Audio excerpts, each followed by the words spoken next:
ঈদ মোবারক, ঈদ মোবারক, ঈদ মোবারক। কারণ গয়না গুইনা 3টি ঈদ মোবারক হয়ে গেছে। দর্শক, চাঞ্চল্যকর তথ্য আর যুদ্ধের মাঠে রমরম অবস্থা আমাদের বীরদের। আর এই ঘটনায় শুধু যে 3জন ঈদ মোবারক হয়েছে তাও না, সিরিয়ালে আরো 4জন ঈদ মোবারকের মধ্যে আছে। ভারত রীতিমতো বেকায়দায় পড়েছে, তাদের টনক নড়েছে এবং তারা বিপদ গুনছে যে কি হবে এর ফলাফল বা পরিণতিতে। ইন্ডিয়াকে বুড়ো আঙ্গুল দেখাই দিছে ডক্টর মোহাম্মদ ইউনূস স্যার। ইন্ডিয়াকে বুড়ো আঙ্গুল দেখাই দিছে। ইন্ডিয়াকে কেয়ার করার টাইম নাই। আমি বলছি না পৃথিবীতে কেউ কারোর জন্য বসে থাকে না, একটা না একটা ব্যবস্থা হয়ে যায়। নরেন্দ্র মোদীজি আপনাকে বলছে, আপনি যদি এই দেশ দখলের চেষ্টা করেন তাহলে আমেরিকা যেভাবে ওই আফগানিস্তান থেকে নাকে খড় দিয়ে পালিয়েছে, আপনি বাংলার মাটি থেকে নাকে খড় দিয়ে পালাবেন না, শুধু ভারত ভেঙে গাছের গ্রাসের মতো টুকরা টুকরা হয়ে যাবে। সিলেট সীমান্ত দিয়ে ভারতের হিন্দু মঞ্চের কয়েকশো নেতাকর্মী বাংলাদেশে প্রবেশের চেষ্টা, কেন প্রবেশ করতে দেওয়া হলো না? যদি প্রবেশ করতে দেওয়া হতো তাহলে শূন্যতে খতনাটা সেরে ফেলতো সিলেটের তরুণরা। পাশাপাশি ওই ডাবের দুটা বিচি ফাটিয়ে দিতেন সিলেটের তরুণরা, যেমনটা করেছিলেন বিচারপতি মানিকের বেলা। দর্শক, আজকের এই ভিডিওটি দেখলে আপনারা রীতিমতো অবাক হয়ে যাবেন। আপনারা জানেন ইতিমধ্যে আওয়ামী লীগ সরকারের পতন হয়েছে। এখন ক্ষমতায় আছেন অন্তর্বর্তী সরকার ডক্টর মোহাম্মদ ইউনূস। অন্তর্বর্তী সরকারের মাননীয় উপদেষ্টা ডক্টর মোহাম্মদ ইউনূস থাকাকালীন দেশে কি কি ঘটনা ঘটে যাচ্ছে তা আপনাদের প্রমাণ সহকারে দেখাবো। দর্শক, কথা আর বাড়াবো না, ভিডিওতে চলে যাব। তার আগে আপনাদের কাছে ছোট্ট একটি অনুরোধ, আপনি যদি আমাদের চ্যানেলে নতুন দর্শক হয়ে থাকেন তাহলে অবশ্যই চ্যানেলটি সাবস্ক্রাইব করে পাশে থাকা বেল আইকনটি বাজিয়ে দিতে ভুলবেন না। যারা অলরেডি আমার চ্যানেলটি সাবস্ক্রাইব করেছেন তাদেরকে জানাই অসংখ্য ধন্যবাদ। চলুন ভিডিওটি শুরু করা যাক। এখানে কারো দাবিদারি চলবে না। আপনারা আমাদের দূতাবাসে হামলা করেছেন, ভারত সরকারকে বলবো আপনারা যদি এইটার বিরুদ্ধে ব্যবস্থা না হন, বাংলাদেশে আপনাদের কোনো দূতাবাস আস্ত থাকবে না। আমরা ভারতের বিরুদ্ধে যুদ্ধ ঘোষণা করব। আগরতলায় আমাদের যে দূতাবাস, সেই দূতাবাসে হামলা করেছে। আমি আমার বক্তব্যের মাধ্যমে দেশের মানুষকে বলতে চাই, ভারতীয়রা সাংস্কৃতিক ভাবে, রাজনৈতিক ভাবে এবং কূটনৈতিকভাবে বাংলাদেশকে পর্যদস্ত করার জন্য একের পর এক অপচেষ্টা করছে। প্রথমত তাদের সকল মিডিয়াকে বয়কট করুন। তার জলসা, জি বাংলা, জি সিনেমা সহ এই সকল চ্যানেলের মাধ্যমে আমাদের দেশের মানুষের মধ্যে প্রত্যেকটা পরিবারে বিভাজন সৃষ্টি করার অপচেষ্টা করছে। প্রথমে এই মিডিয়াগুলোকে বয়কট করতে হবে। দ্বিতীয়ত ভারতীয় পণ্য বয়কট করতে হবে। আপনারা নিশ্চিতই অবগত আছেন, ভারতের কিছু হাসপাতাল বাংলাদেশের মানুষকে চিকিৎসা দিবে না বলে ঘোষণা দিয়েছে। এই সরকারের এই সুযোগটা লুফে নেওয়ার একটা সময়। আমি অন্তর্বর্তীকালীন সরকারের উপদেষ্টাকে বলবো, আপনার এই সময়ে বাংলাদেশের চিকিৎসা ব্যবস্থাকে এমন পর্যায়ে নিয়ে যাবেন যেই চিকিৎসা ব্যবস্থায় ভারতের নাগরিকরা যেন এসে আমাদের এই দেশে চিকিৎসা নিতে বাধ্য হয়। আমাদেরকে যেন দেশের বাইরের কোনো হাসপাতালে চিকিৎসা নিতে যেতে না হয়। ভারতের চিকিৎসালয়গুলো, ভারতের হাসপাতালগুলো আমাদেরকে চিকিৎসা দেওয়া বন্ধ করার ঘোষণা দিয়েছে। বাংলাদেশের মানুষের পক্ষ থেকে আমি বাংলাদেশের মানুষকে বলবো, আমরা সেই দেশে যাওয়া বন্ধ করে দিব। এবং আপনারা দেখবেন তাদের একটা মিডিয়া, তারা বলে এই যে চট্টগ্রামের এই অংশটা তারা যদি পায় তাহলে তাদের জন্য ভালো হয়ে যাবে। মামার বাড়ির আবদার, লক্ষ লক্ষ প্রাণের বিনিময়ে একটা দেশ স্বাধীন হয়েছে, সেই দেশে মামার বাড়ির আবদারের মতো। হ্যাঁ, ইতিপূর্বে অবশ্য মামার বাড়ির আবদার বুবুর কাছ থেকে পেয়েছিল, আবদার করে আম পাইছে, ইলিশ পাইছে, জমি পাইছে, তারপরে ট্রানজিট পাইছে। তো আমরা তো আসলে দিব না। আমরা কি দেব? শহীদ আবরার কি ট্রানজিট দেওয়ার জন্য নিহত হয়েছে? কি ট্রানজিট দেওয়ার জন্য নিহত হয়েছে? এটা কি কারণ আমার বাড়ি? এইটা কি কারণ দাদার বাড়ি? এইটা বাংলাদেশ, এখানে কারো দাবিদারি চলবে না। প্রিয় দর্শক, সিলেট সীমান্ত দিয়ে ভারতের হিন্দু মঞ্চের কয়েকশো নেতাকর্মী বাংলাদেশে প্রবেশের চেষ্টা, কেন প্রবেশ করতে দেওয়া হলো না? যদি প্রবেশ করতে দেওয়া হতো তাহলে শূন্যতে খতনাটা সেরে ফেলতো সিলেটের তরুণরা। পাশাপাশি ওই ডাবের দুটা বিচি ফাটিয়ে দিতেন সিলেটের তরুণরা, যেমনটা করেছিলেন বিচারপতি মানিকের বেলা। প্রিয় দর্শক, আমি তো অপেক্ষায় আছি, কেন ছেড়ে দেওয়া হলো না? কয়েকশো ভারতীয় উগ্রপন্থী বাংলাদেশে ঢুকবে আর সিলেটের তরুণ সমাজ বসে কি পান খাবে সুপারি দিয়ে? তারা কি বসে থাকতো? বাংলাদেশে ঢুকার পরে কয়েকশো কেন, তোরা কয়েক হাজার ঢুকার পরে দেখ আমাদের পাবলিক তোদেরকে কি করে। এরপরে আমাদের বিজেপি, বিএসএফ, আমাদের সেনাবাহিনী, আমাদের অন্যান্য বাহিনী হলো পরের বিষয়। প্রথম বিষয় হলো আমাদের তরুণ সমাজ তোমাদেরকে কোনটা ফাটাইয়া ফেরত পাঠা, সেটা দেখার জন্য আমি অপেক্ষা করছি। প্রিয় দর্শক, আমি নিউজটা আপনাদের সামনে তুলে ধরছি মানব জমিন পত্রিকা থেকে। সিলেটের সুতারকান্দি স্থলবন্দরের ওপারে ভারতের আসাম রাজ্যের করিমগঞ্জ এলাকায় বাংলাদেশ অভিমুখে মার্চ করেছে হিন্দু ঐক্য মঞ্চের কয়েকশো নেতাকর্মী। এক পর্যায়ে তারা বাংলাদেশে প্রবেশের চেষ্টা চালায়।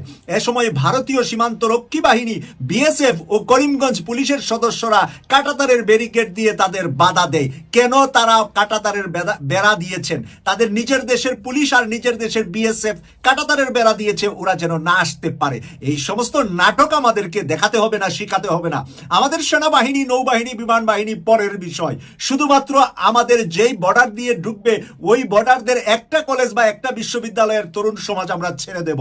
একটা বিশ্ববিদ্যালয়, একটা কলেজের তরুণ সমাজ ছেড়ে দিলেই তাদের একেবারে বিচি ফাটিয়ে তারপরে ফেরত পাঠিয়ে দিবে। সারা জীবন পাইসি পাইসি বলে চিৎকার করবে। এই সারা জীবনের শিক্ষা বাংলাদেশের তরুণরা শিখিয়ে দিবে। আজকে বাংলাদেশের ঢাকা বিশ্ববিদ্যালয়ের তরুণদের হুঙ্কার আপনারা দেখেছেন, যে যেই তরুণরা হুঙ্কার দিয়েছে, কি কারণে দিয়েছে? আগরতলা আমাদের পতাকা ছিঁড়ে ফেলা হয়েছে, আগরতলা আমাদের উপ হাইকমিশনের অফিস ভাঙচুর করা হয়েছে। বাংলাদেশে ঢুকে তোমরা একটা কিছু করে দেখাও না।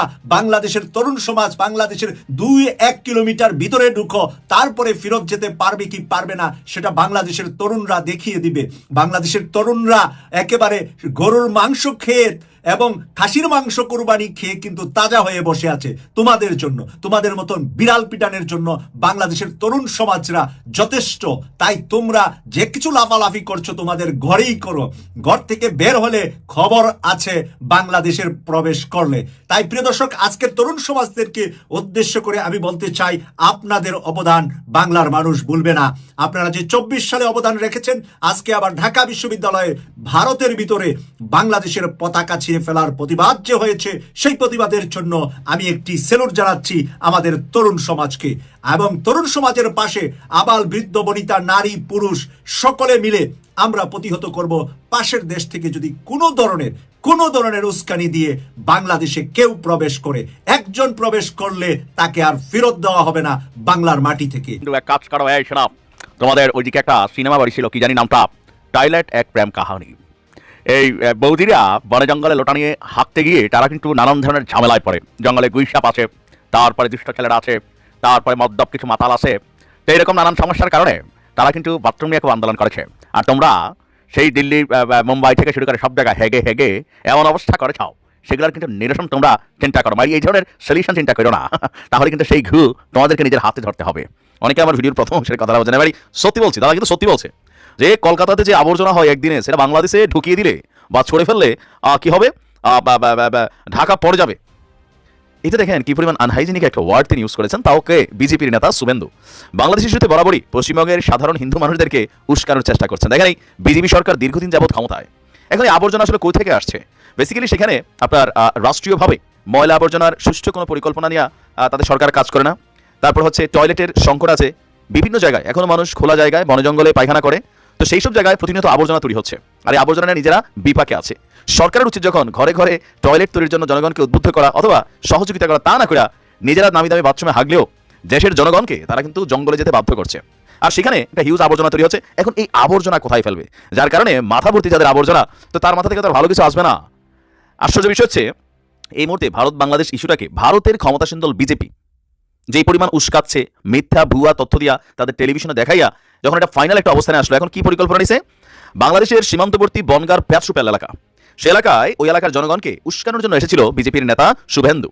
শুভেন্দু বলছেন ইউনুস হুঁশিয়ার, ডক্টর ইউনুসকে হুঁশিয়ার দিছে কি, একদিন শুধু কলকাতায় যে আবর্জনা বের হয় ওটা ফেলে দিয়ে এলেই ঢাকা পড়ে যাবেন, আপনি পাঙ্গানিতে আসবেন না। চিন্তা করো এদের টয়লেট সিস্টেম কি অবস্থা। আমি এটাই বলছি, আবর্জনা ওইগুলো এদের জমে। পাশাপাশি আমাদেরকে কি হুঁশিয়ারি দিচ্ছে, 1971 সালে 17,000 ভারতীয় জওয়ান আত্মবলিদান দিয়ে এই বাংলাদেশ তৈরি করে দিয়েছে, ভুলে যাবেন না। কেউ যদি অতীত ভুলে যান তার ভবিষ্যৎ ভালো হয় না, ভালো হতে পারে না। অবশ্যই 1971-এ যে ভূমিকা ভারত সরকার রেখেছে আমরা তার জন্য কৃতজ্ঞ। তার মানে এই না যে তুমি শুভেন্দু মজুমদার এখন এসে এই ধরনের কথা বলবা। এই ভালোবাসাটা হবে সম্মানের দিক থেকে, এই ভালোবাসাটা হবে ন্যায্যতার দিক থেকে। পারস্পরিক সম্মান যদি দিতে না পারো, আর তোমরা যদি মনে করো মারি বাংলাদেশকে স্বাধীন করে দিতে তখন আমরা সাপোর্ট করেছি, আর সেই জন্য যখন যা খুশি মুখে আসে তাই আমরা বলবো আর বাংলার জনগণ তা মেনে নেবে, তাহলে কিন্তু মারিতে মানে ভুল করছে। দেখেন, আপনার ভারত নিয়ে কথা বলে আপনার যেমন গায়ে লাগে, আমারও কিন্তু লাগে, আমার দেশ নিয়ে কথা বলে লাগবে। এই সকল পলিটিশিয়ানরা এরা যে দেশেই বসবাস করে মারি জনগণকে উস্কায়, আর তাদের উস্কানোর মধ্যে মিডিয়া প্রোপাগান্ডা কি বলা হয় যে একটা ফ্যাক্টরি হিসেবে কাজ করে, আর এতে কিন্তু কাজও দিচ্ছে। দর্শক, সে বলা যাচ্ছে যে আপনার এটা ট্রেলার দেখিয়ে গেলাম, অত্যাচার বন্ধ না হলে এর পরের সপ্তাহে আমরা 5 দিন বন্ধ করে দেবো। কি করবে তারা বলছে যে পেট্রোবাংলা সীমান্ত দিয়ে, পেট্রোপোল সীমান্ত দিয়ে বাণিজ্য বন্ধ থাকবে। আজ সকাল 6টা থেকে বাণিজ্য বন্ধ আছে, মানে গতকালকে 24 ঘন্টা তারা বাণিজ্য বন্ধ রেখেছে, আজকেও আমি যখন নিউজটি করছি বাণিজ্য বন্ধ থাকবে। তারপর 2025 সালে আমরা লাগাতার বন্ধ করে ওরা আলু পেঁয়াজ কিভাবে খায় সেটা দেখিয়ে দেবে আমাদের নাম ভারতবর্ষ। কেন বাংলাদেশে কি আলু হয় না মারি? বাংলাদেশে কি পেঁয়াজ হয় না? তা আমরা দেশে যে আলু আর পেঁয়াজ আছে সেগুলো কি তুমি এমনি এমনিতে দিচ্ছ দাদা? ফ্রিতে দিচ্ছ? পয়সা নিচ্ছ না মারি? গুনে গুনে কর করে নোট নিচ্ছ, তা দিয়ে তো তোমরা খাচ্ছ। ব্যবসা বাণিজ্যের বেলা এই ধরনের ডায়লগ দেওয়া বোকামি ছাড়া আসলে আর কোনো কিছুই না। কারণ মাগনা তো আর আসে না, আর কম দামেও তো নিশ্চয় না। তোমরা তোমাদের যতটুকু ব্যবসা করা দরকার ততটুকু করেই এই জিনিসগুলো কিন্তু বাংলাদেশে পাঠাও। অপরদিকে মমতা দিদি যে কথা বলেছেন, আমরা মমতা দিদিকে বলবো বিষয়টা নিয়ে আপনি জনগণের কাছে সরি বলেন, বাংলাদেশের কাছে। আমি ব্যক্তিগতভাবে মমতা দিদিকে অনেক পছন্দ করতাম। আমার ভিডিও যারা নিয়মিত দেখেন আপনারা জানেন যে তার বিভিন্ন ডাইনামিক অ্যাক্টিভিটিস ভালোই লাগে, একটু প্রতিবাদী ক্যারেক্টারের মানুষ। তবে এই যে বক্তব্যটা দিয়েছেন সেটাও কিন্তু ভোটের রাজনীতির জন্য একটা বক্তব্য দিয়েছেন, যেহেতু স্বাভাবিকভাবে ভারত বাংলাদেশে এই মুহূর্তে ইসকন বা ভারতীয় মিডিয়াগুলো, এই যে কলকাতার কিছু চ্যানেল আছে উল্টাপাল্টা বিভিন্ন ধরনের নিউজ করে জনগণকে বিভ্রান্ত করছে। প্র্যাকটিক্যাল সিচুয়েশনটা বাংলাদেশে কিছু তারা জানেই না। রাষ্ট্রপতি প্রতিবাদ হচ্ছে সেটা আলাদা, কিন্তু কোনো হিন্দু ভাইদের বাড়িঘরের উপর এরকম হয় নাই। পলিটিক্যাল ইস্যু দর্শক, সম্পূর্ণ ভিডিওটি দেখলেন, আশা করি বিষয়টি বুঝতে পেরেছেন। এই নিয়ে আপনার গুরুত্বপূর্ণ মন্তব্যটি অবশ্যই কমেন্ট বক্সে জানিয়ে দিবেন। ধন্যবাদ।